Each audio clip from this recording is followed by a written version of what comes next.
Tous les ans, on fait un bilan, ce qu'on appelle un bilan DPEF avec un cabinet d'audit sur les actions qu'on entreprend pour faciliter la transition énergétique, notamment de nos clients.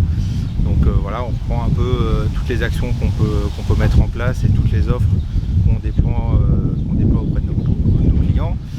Donc ça part des financements du photovoltaïque, au financement des installations de méthanisation, mais ça fait aussi, il y a aussi toutes nos offres circuits courts qu'on déploie petit à petit depuis quelques années, quoi. Et donc du coup, on arrive à mieux chiffrer ce qu'on finance au quotidien, parce que ça fait des années qu'on finance du photovoltaïque, mais on recensait pas forcément combien on finançait. Et donc là, on commence à se rendre compte que tous les ans, les sommes elles augmentent de manière très, très importante. Par exemple, cette année, à fin avril, on a fait autant de financement de photovoltaïque que sur l'année 2021.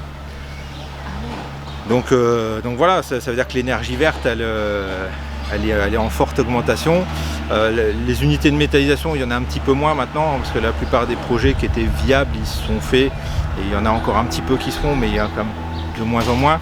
Parce qu'après, il y a pas mal d'exigences techniques pour faire de la méthanisation, mais il y en a quand même, nous sur la caisse régionale, on a financé un peu plus de 50 sur les 4 départements, donc ça fait un petit peu quand même, hein. Donc c'est des unités qui produisent un certain nombre de kilowatts tous les ans, donc c'est pas neutre.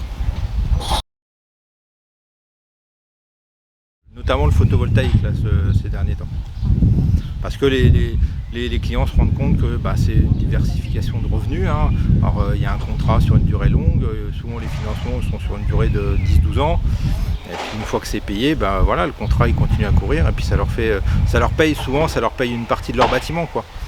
Donc des bâtiments de stockage, des bâtiments pour mettre du matériel, donc c'est tout sauf négligeable pour eux. Et puis ça leur permet aussi d'avoir plusieurs sources de revenus. Au moins le photovoltaïque, sauf s'il n'y a pas de soleil pendant 6 mois, ils savent qu'ils ont un revenu qui est relativement sûr et récurrent, et peu importe la météo, normalement, voilà, ça va toujours donner des revenus. Donc c'est une source de diversification des revenus pour eux.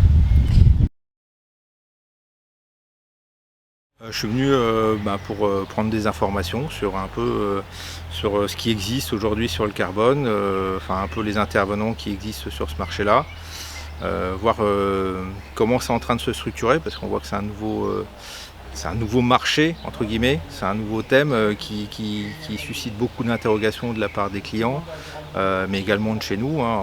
On a déjà, on va dire, un vernis, mais c'est bien d'avoir un peu plus de vision de la part des spécialistes qui travaillent là-dessus au quotidien, quoi. Donc c'était ça l'objectif pour moi aujourd'hui, et c'était objectif rempli.